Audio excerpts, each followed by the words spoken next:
Bismillahirrahmanirrahim. Assalamu alaikum and welcome to Sports Extra. I'm your host Ahmad Nawaz with the latest roundup of sports. We're going to start off with a victory, of course. Pakistan has beaten New Zealand in the first one-day international at the National Bank Cricket Arena in Karachi convincingly. What a solid performance from our boys in green. Back to winning ways, back to the cake again. It was absolutely superb. They won by 6 wickets. They bowled pretty well. I think apart from the last 10 overs where Pakistan leaked some runs to that partnership between Bracewell and Glenn Phillips. Otherwise, it was a wonderful performance. It's just started. Is absolutely great to see. And that's what happens when you bring a guy with experience. When he wants to take to the World Cup, he's got many options. So Naseem Shah registers a new record. He's taken some quality wickets, all of a Yorker. I think he was superb. Very much in the game. His head was in the game. He was changing his deliveries of variation. That's how you're going to get wickets. So we're going to be talking all about that in detail in the show. And of course, a lot of things that need to be put into perspective. But first of all, we've got a report that we want to see. Let's take a look.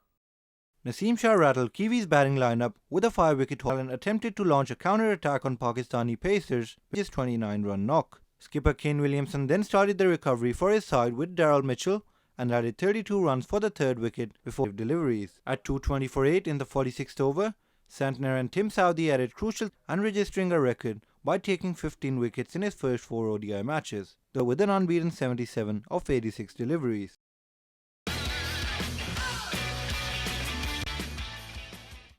And time now to discuss things in detail. And in studios, we've been joined first of all by a sports expert, particularly cricket is going to be on the table tonight.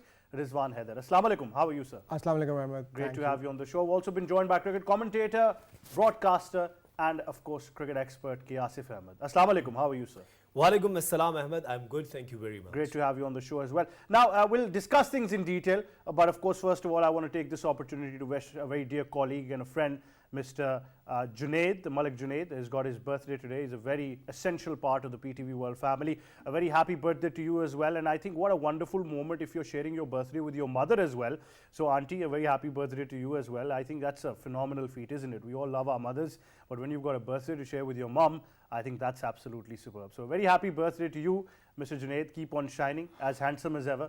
And we hope you keep getting younger with every passing day and keep spreading smiles all around. He's one of those characters who keeps you happy with positivity all around. So very happy birthday from the team of Sports Extra and the entire team of PTV World. Now moving on, the first one international has been a great success for Pakistan because we wrapped up the game with 6 wickets to spare. But I think every corner, if we discuss it one by one, needs attention and needs appreciation because this was missing from the Pakistan team, and before the World Cup, it's a very, very important victory. So first of all, Rizwan, I think we need to just analyze the game itself, but also what do you think of the playing 11, the combination Pakistan went with?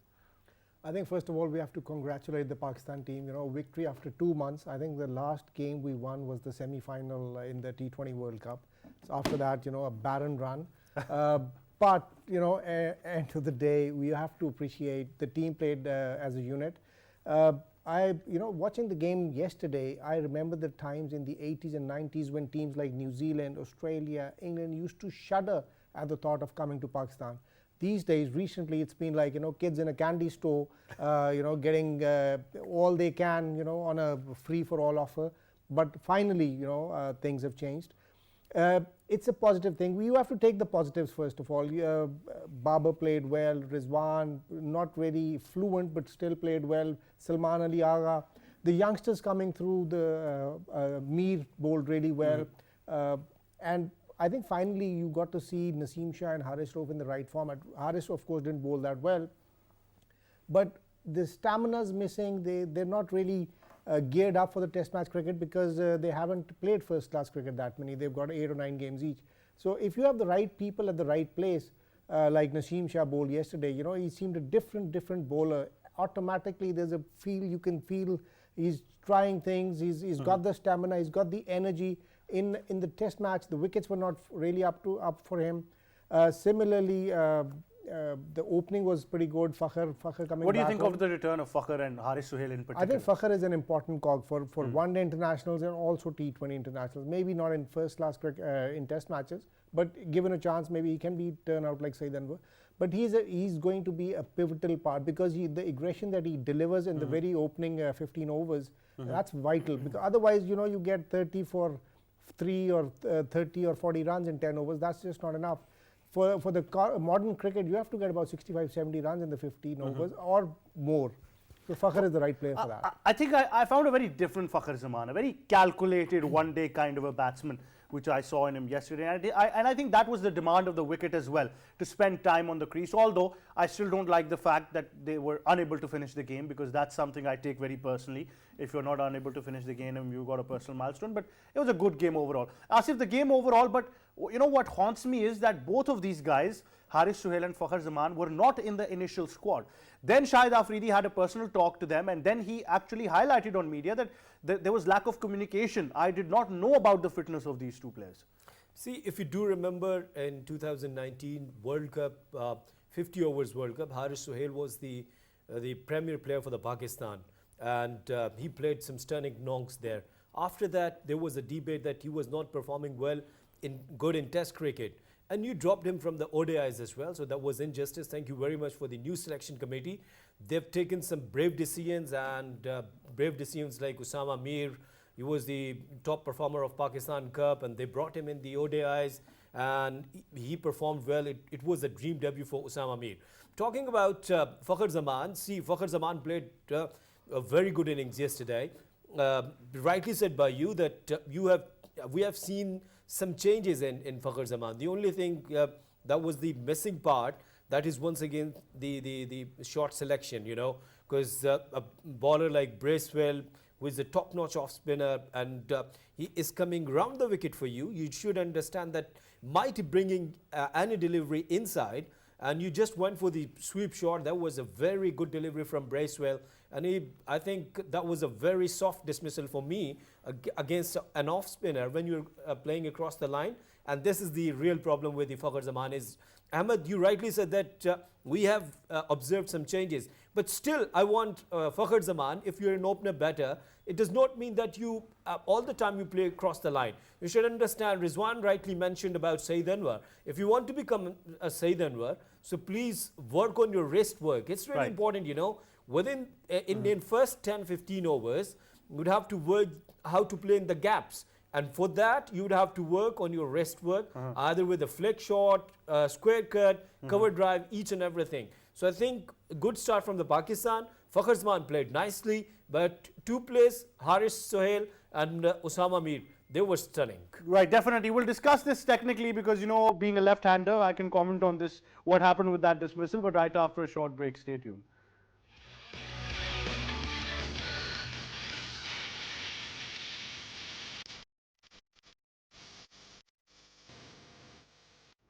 And welcome back. We're discussing the first one international between Pakistan and New Zealand, which Pakistan has won by 6 wickets, and they've played some phenomenal cricket. We're discussing all of the aspects one by one, of course, the bowling, the batting, the fielding, and then the captaincy of Babar Azam. I think that has sent out a very strong message, and then the selection, I think, deserves all the credit. Shahid Afridi and the committee under him have really made a remarkable decision to bring in players, especially, you know, I know there are many performances which we should appreciate, but the fact that Haris Sohail, you know, that flow of the bat, everything in between was superb. But before the break, we were commenting on Fakhar Zaman and his dismissal, the way he got out trying to play a sweep shot to a ball that was coming in with the drift, and Bracewell's a very good bowler, very good batter as well. So Rizwan, that is one thing that you need to address, especially when you're going for the World Cup in India. Teams are going to bring their ace spinners in the game. Even if I analyze the Indian team, there are the kind of bowlers who can keep the ball back. So, you know, those kinds of shots won't be possible. You've got to be street smart there. Well, first of all, you have to give credit to Fakhar that he played well and he was coming back after a gap. He had injury and there was fitness issues, so he hasn't been in practice. Otherwise, Fakhar is a really, really good talent and he gives impetus to the team. The problem with with spinners is that in India, you're going to have about 30 overs being bowled by the spinners. It's going to be the initial overs, then a couple of overs in between. Otherwise, you're going to have 3 or 4 spinners in every team. You're going to face, India's going to have 3, maybe even a 4th one. It's going to be a very, very spin-friendly wickets, spin-friendly pitches, making it difficult for the English Australians, which is India's right. We usually don't do that. We don't play to our strengths, but India does, and that's why they won the 2011 World Cup as well, the last time it was played in India. So we have to practice, and we have the capacity, we have the talent, we have the ability. It's just you need to have more and more games. Keep practicing on certain lines. The pitches are there, practice bowlers are there, and you're going to have lots of one-day international before the World Cup as well. The Asia Cup's going to be there as well. So we have the motivation, we have the talent, we have the time, we have the games in hand to do that. Asif, the importance of spending time on the wicket is something that we need to prioritize in one-day cricket, even in T20 cricket, something that Hashim Amla did brilliantly. And I still remember a quotation of Shoaib Malik, and I say a quotation because those were words of wisdom. He said, the first 6 overs and the last 5 overs, 11 overs in between. Otherwise, you've got 9 overs in between where you need to play for your singles and in the gaps and, just rotate the strike. That was T20. But even for one-day 50 overs cricket, and we saw an example where Fakhar Zaman and Babar Azam, I must give him credit, because initially he was stuck, but he did give himself time, and then the shots started coming out. So even for the youngsters watching, and even for the batters who want to make it to international cricket for Pakistan, spend time on the wicket has got to be necessary. Well, this is the key for the batters. If you want to become a great batter, you should learn the art that how to take singles, even in the difficulties, even when the bowlers are bowling with their top-notch performance, with their top-notch liner length. Even then, if you have the ability that how to take singles, how to find the gaps, this is an art. And of course that it's missing in Pakistan team. Even if you see the Rizwan, if early on he was struggling, and in his first 20 runs was on the 40 deliveries. So what does it mean that he was not able to take singles? So if you try to learn this art, just try to find that how the great batters like let me take the name of Michael Bevan once again, because he was a specialist, and then Mike Hussey, of course, from the Australia, both of the from the Australia. Whatsoever, if bowlers are taking wickets, they don't care. They do not take pressure. They did not take pressure ever. So this is a very good habit. If you are coming, let's suppose 40 for 4, what does it mean? That you will play 4 or 5 more hour Madden? No. You'd have to go for the singles. You'd have to try to find the gaps as well. So I think Rizwan, and once again, I'm telling you that one thing that was really pinching for me, that Rizwan is playing across the line. For most of the time, all the strength is on side, which is the same problem with the Asif Ali as well, because he was very good with his hits towards mid-wicket and the square leg area. But later on, what happened? Bowlers figured him out, and now Asif Ali is no more. So that's why I'm talking about Rizwan, that Rizwan should have played with the straight bat. Fine, fair enough. You try to find the gaps, you improvise, but not all the time. You would have to go with the straight bat. And if you see, hardly Sarfraz played 20-30% in the cover areas, in the offside area. Rest of the batting on the onside. So I think in big matches, you cannot do all the time these. You cannot go with these tricks anywhere, everywhere. You would have to find your batting skills. You have to improvise. And one thing really important for the Pakistan cricket team, as Rizwan said, that we are good against spin. But let's suppose last night what happened? We were struggling against the spin. Why? Because we were not playing with the straight bat. That's T20 and test matches. Singles are the most important thing.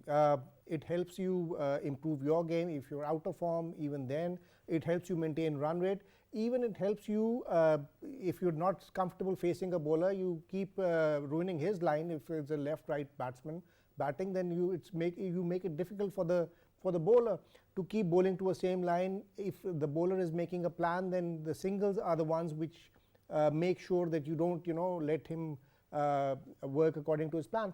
So singles are important, not just in test matches, but in one-days and T20s as well. And we have to make sure that we learn from, Bevan and Hussey and Javed Mia. That was a prime example for Pakistan. It does not matter if you get stuck, but if you keep on rotating the strike, it makes it difficult for the fielders as well to, come at you. And I think modern cricket in the grounds dimensions, you get a lot of 2s and 3s in between. And, then it comes to the fact that even in the last 5 overs, you can get about 50, 60 runs.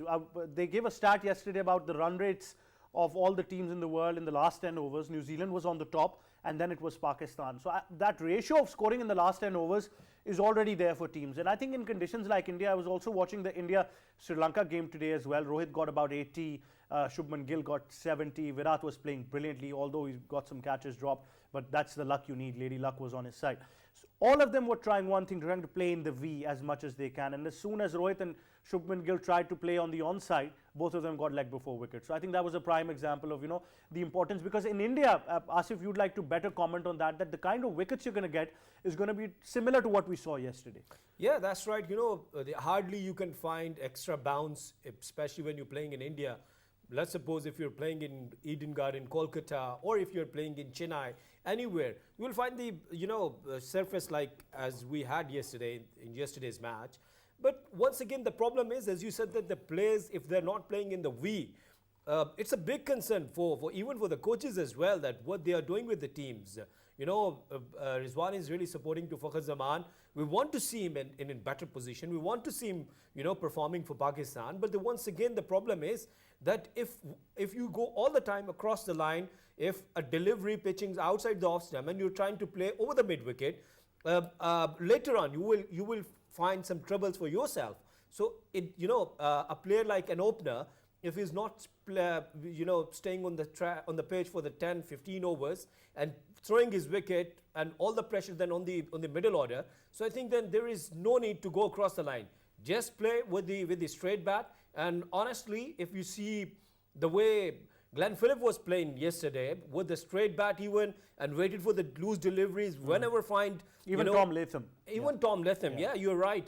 So the thing is that, as Rizwan said, when you are trying to disturb the bowler, the only thing is that if he's bowling so nice, just come up with a straight bat. Just wait that whenever he loses the temperament, you will go for the boundary. So this is the key, especially when you're playing in India, because you know that Pakistan will be facing a huge crowd. This young side, they never played in India, and it's been always really. Asif, it might be too early to call, but watching these two teams today, India was playing Sri Lanka and Pakistan just played New Zealand, different dimensions, of course. I don't know if I'm right or not, but I truly believe that Pakistan is a far more better side than India right now in one-day international cricket. See, as they played today, they played really, dangerous cricket, the way they were playing, scoring always, whenever you are trying to make 350 in ODI or more than 350, it's not easy to chase. And honestly, for me, sorry for these comments, but I think that I rate better, that the Indian team is better than Pakistan, though they were not good in ICC Champions Trophy, in an ICC World Cup or Asia Cup. But even then, I'm telling you that the way they got the talent, yes, they're better side from the Pakistan, but I'm telling you, if this young side could do this better, then I think Pakistan could do anything special anywhere. Rizwan, the return of Haris Sohail, how do you see that? I know didn't get as much as runs as you wanted, but that 20-30 runs on a quick fire knock really helped Pakistan, because that narrowed the gap with the runs and the delivery, and that's one of the reasons why Pakistan became comfortable in the last 10-15 minutes of the game. The problem with Haris Rauf was injuries. The reason he went out of the team. Haris Sohail. Yeah. Haris Sohail. Yeah. Sorry, not Haris Rauf. Haris Sohail. Haris Rauf got injured as well. Yeah. But Haris Sohail, excellent bat for test matches. He was blamed for being a bit slow, but he proved that he went back to the first class cricket, got runs. He was playing fabulously well. All around the wicket, the flow was good. He was stroking the ball, middling the ball well. So that happens when you go back to first class cricket. When you go back to first class cricket, there are two things you can do. Either you leave it and go say to hell with it, or practice, improve yourself and come back stronger. And that's what he's done. Not many people do that. It's very, very difficult to make comebacks, and to do it successfully just shows how strong he is mentally. He's still 34, so he's got another, if he keeps fit, 3-4 years in him. He's still got left. However, I had some concerns about his fitness. Maybe if he improves on that, then he can deliver for the World Cup, yes. Asif, your thoughts, because I have for a while not seen anybody timing the ball as sweetly as Haris Sohail. Well, I watched him in domestic cricket as well, in Qaeda-Azam Trophy, then later on in Pakistan Cup. So I was pretty much hopeful about. And there was a debate that if he's not performing well in Test cricket, why are you not bringing him in ODIs? Average is more than 45. The way he played in 2019 World Cup in England. So I think he was performing well. And the way he last night played, as Rizwan mentioned, is about his timing. It's not easy that a bowler like Tim Southee and you're playing, up over the mid wicket for the maximum twice, it's not easy, especially when a guy is coming and after a long time and he was suffering with some injuries as well.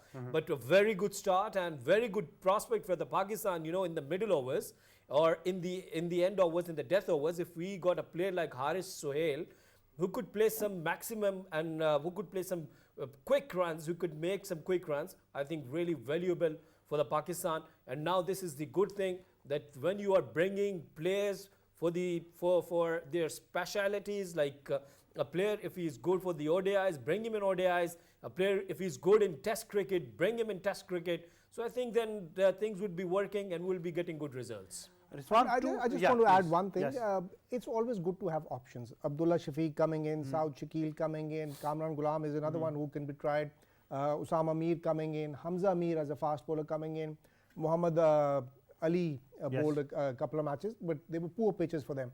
But you need to have options. We were having a pool of very limited players, about 14, 15. You could name them on the fingertips, and that was it for all three formats. Now at least you're making an effort. Salman Ali Agha is somebody who's proving himself. So that's the thing with giving youngsters a chance, and then you can have a bigger pool. And even if they fail, then you know that this person has failed and this one hasn't. He is the one who's got potential, and then it's very, very easy to decide the team. I've got a technical question here, Rizwan, now, because you're asking the wrong person, I think. The fact is that we've seen a strategy rather in Pakistan cricket for the last 2 years, if we don't stretch ourselves too much, that we've gone with a strategy of having power hitters for the at number 5, 6, and 7. Particularly, I can talk about Asif Ali, Khushdil Shah, and Iftikhar. For the first time now, we've changed the strategy and have gone with players who have a solid head, keep themselves in the game, and try to bat as long as we can. Sohail, one example, Salman Ali Agha. Have these true strategies? How do you see them work? One we've already seen, now this one going to the World Cup. Imagine Shahid Afridi selecting people who've got a stable head and not the other person around. But absolutely agreed, because the fact of the matter is, because T20 cricket is totally different and one-day internationals are totally different. We keep saying that white ball cricket is different and test match is different, but I think one day is now more similar to test matches, and T20 is a completely different thing. You cannot have the same strategy of T20. You need power hitters there, of course, because there's just 20 overs. But in 50 overs, you need planning, you need people to anchor the innings, you need people to stay at the wicket. I think Pakistan keeps having the wrong people for the wrong formats. And how about the wrong people for the wrong job? That's also been happening. That's the case. I'm not going to say much about that, but I absolutely agree. You need to have the right people for the right job, right person in the right format, right person at the right position. Fakhr playing at number 3 in T20 is criminal. Is it not? Do you think that's going to change? I hope so. It might happen now with the new regime. Asif urf Asif Ali. What do you think about this strategy? I mean, you've got two options. Either you go with power hitters and let them smash themselves all over. One out of 10 times that can work. Other times you've got players who keep themselves in the game solid and can accelerate whenever needed. An example like Sohail. Rizwan, one thing, do remember that Shahid Afridi is not alone there. Harun al-Rashid and Abdur Razak, there is his companion, his teammate. So I think this team is working so nicely so far, because they do know that this is their job is only for the 2-3 months. If they're performing well, might be they will be getting a new contract or not. But I think so that I have heard in the press conference of Shahid Afridi that he won't be interested to doing this job. He must be interested, what he said, according to him, that he'll go to the in other departments of the cricket and he will work there. But Asif, he also highlighted that in T20 cricket, selection policy is now going to be based on strike rates.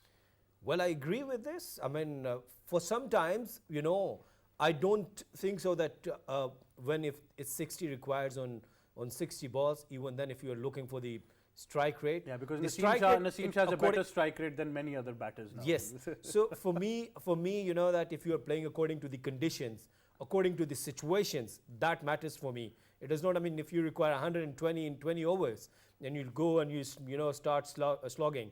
It's not like that. You must play according to the situation.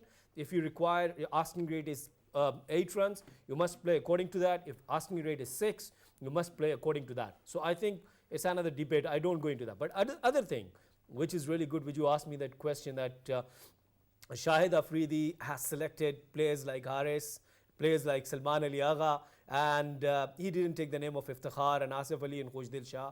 It's a really good thing. I'm so happy. Why? Because you know that you require players with good technique, with good head. This is what you said that, and I totally agree with this strategy. You know, bring players in 50 overs game. You require players who could play 30, 40 deliveries. But Asif, there's another aspect to this which we've not discussed much.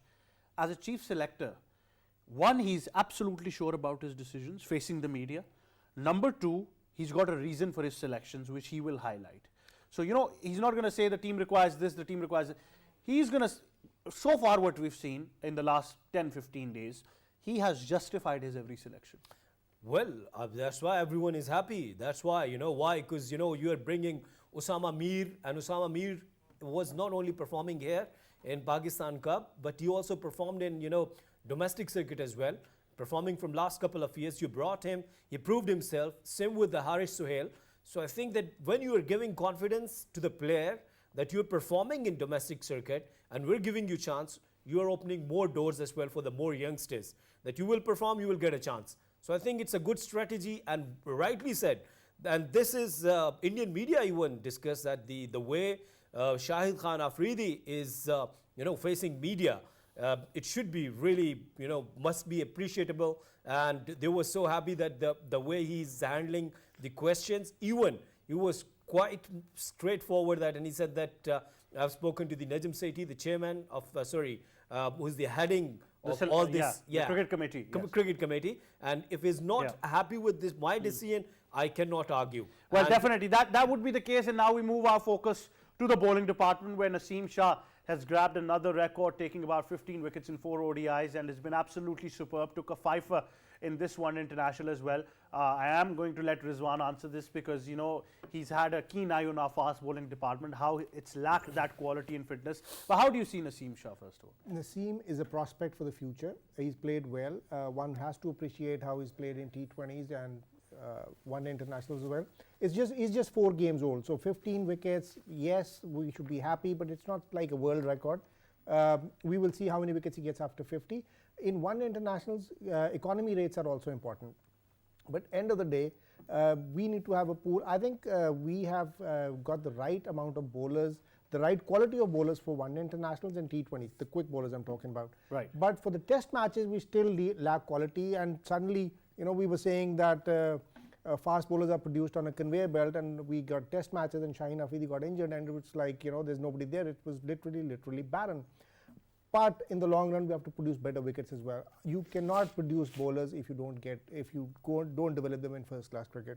But the option is 3 fast bowlers for now, and then we went with a spinner and one in the spinning all-rounder. So World Cup, particularly 3 fast bowlers. World Cup, I think you'll need 2 fast bowlers, Salman Ali Agha, and 2 proper spinners, and somebody to bowl medium pace. Fahim Ashraf, I keep saying for T20 World Cup he was important. He might be important in the ODIs as well. But let's see, as a third seamer. Asif, if we're going with 3 instead fast, of a first. if we're going with 3 fast bowlers, like we saw, the same combination. Probably Shaheen, Haris, Naseem. Who are you going to drop? 3. See, first of all, I'll talk about Naseem Shah, the way he bowled last night. Phenomenal. The way he started, took early on the wickets, and I must talk about his line or length. It was right on the money. Yes, you know, sometimes batters were charging him against, but the later on, when you are coming up, taking a wicket of Devon Conway early on in the first over, I think you will get a confidence. But we saw everything, Asif. We saw a Yorker, a slow delivery, a slow bouncer. So the variation was there. This is all about the fast bowling art, is that, you know, that when you understand these are the death overs, and the batters, they're trying to accelerate, they're trying to improvise. You should come up with your slow deliveries. This is what he has done last night, you know, and he took 2-3 wickets, and then the Yorkers were perfect, and we were missing a bowler who could bowl good Yorkers in the death overs, and this is what we have missed in the T20 World Cup as well. People were talking about the Shaheen Shah Afridi's Yorkers, but I think right now we have only one fast bowler who could bowl good Yorkers, and that is the Naseem Shah. So a stunning performer so far, you know, in 4 out of 4 matches, got 5 for twice. This is remarkable. So I don't want to go in that detail or in that discussion that either we're going with 2 fast bowler or the 3 in the World Cup, but you'd have to look that who is more appropriate with his bowling. Haris Rauf still is not consistent with his performance. But what about Wasim Jr.? I like him as a batter as well. He can bat. But even with his bowling, I think that wicket of Finn Allen really changed the game. Yes, it's all about that. This is what I have discussed with Rizwan right before the show, that I was sitting with my friend and I was amazed at why bowlers are not bowling on the right length area, which is called the good length area. Why? So as Babar brought to Wasim Jr., he bowled in that area and got the wicket as well. So I think he's also a good prospect. Well, gentlemen, thank you very much, Rizwan and Asif, for being with us on the show. That wraps it up from this edition of Sports Extra. Me and the entire team bid you farewell, but we'll join you tomorrow. Stay tuned for further updates to Sports Extra.